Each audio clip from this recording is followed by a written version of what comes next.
ሰራተኛ መቅጠርና ትክክለኛውን ሰው መቅጠር በጣም ይለያያል። ትክክለኛውን ሰው መቅጠር ምን ያህል ዋጋ እንዳለውና አለመቅጠር ደግሞ ምን ያህል ዋጋ እንደሚያስከፍል የቀጠረ ብቻ ነው የሚያውቀው። ይህን ሳይሳሳቱ መልመድ ደግሞ ችሎታን ይጠይቃል። ለዛ ነው ዛሬ እናንተ ብቁ ሰራተኛ እየቀጠራችሁ ያልሆነበትን ምክንያት እና እንዴት ማስተካከል እንደምትችሉ የምነግራችሁ። አንደኛ፣ የተንዛዛ የቅጥር ሂደት። ብዙ ጊዜ ቀጣሪዎች ፋይናል ኦፈር ለማቅረብ ረጅም ጊዜ ስለሚቆዩ ትክክለኛውን ሰው ከእጃቸው ያጣሉ። ከዚህም በተጨማሪ ግልጽ ያልሆኑ የስራ ማስታወቂያዎችን ማውጣትና የተጋነኑ መስፈርቶችን መጠየቅ ብቁ ተወዳዳሪን ያሳጣል። ጥናቶች እንደሚያሳዩት ከሆነ 46% የሚሆኑ አዳዲስ ተቀጣሪዎች 18 ወር ባልሞላ ጊዜ ውስጥ ስራቸውን የሚለቁት በዚህ ምክንያት ነው። ከዚህም በተጨማሪ ከ2 ሳምንት በላይ የሚፈጅ የቅጥር ሂደት ለብዙ ቅጥሮች አለመሳካት ምክንያት ነው። የቅጥር ሂደት ግልጽ፣ አጭርና ቀጥተኛ መሆን አለበት።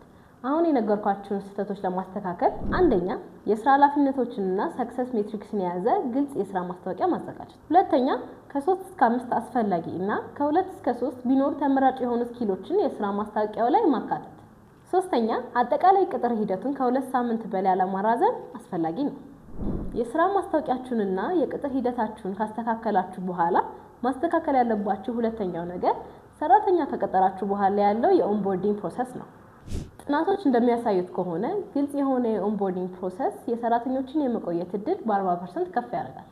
የኦንቦርዲንግ አሰራራችሁን በማስተካከል ለሰራተኞቻችሁ ስራው የሚያስፈልገውን ልዩ ችሎታ፣ የቢሮውን ሃይራርኪና ወርክፍሎው፣ በተጨማሪም በስራው ላይ የሚኖረውን እድገትና የወደፊት ካሪየር ፓት ማስረዳት ይገባቸዋል። ሰራተኞች ፊቸር የሌለበት ቢሮ ውስጥ መቆየት አይፈልጉም። ያሉትን እድሎች ማሳየት ደግሞ የእናንተ ስራ ነው። ሶስተኛው ነገር ብቁ ሰራተኞች የሚገኙበትን ቦታ መምረጥ ነው።